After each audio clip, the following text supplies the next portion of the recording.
ఏంటి ఉత్త చేతులతో వచ్చావు? ఉగాది పండుగ కదా, పచ్చడిది. అదేంటి మీరు ఇంకా తెలియదా? అక్కడే ఉంది కదా. అది పచ్చడా. డిఫరెంట్ గా ఉంటుందని డిఫరెంట్ ఇంగ్రీడియంట్స్ వేసి చేశాను. అందులో ఏమేమి వేసినవే?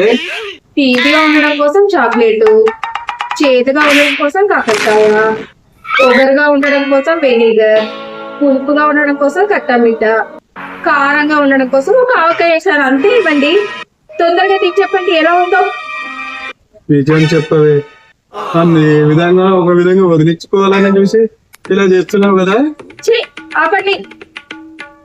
నేను ఏం చేసినా మీకు నచ్చదు. ఏదో ఒక వంక పెడతానే ఉంటారు. అదే ఫేస్బుక్ లో పెడితే తెలుసా ఎన్ని లైక్లు ఎన్ని కామెంట్లు వచ్చాయో తెలుసా? అందరు సూపర్ ఎమ్మి అని చెప్పి రాసేరు.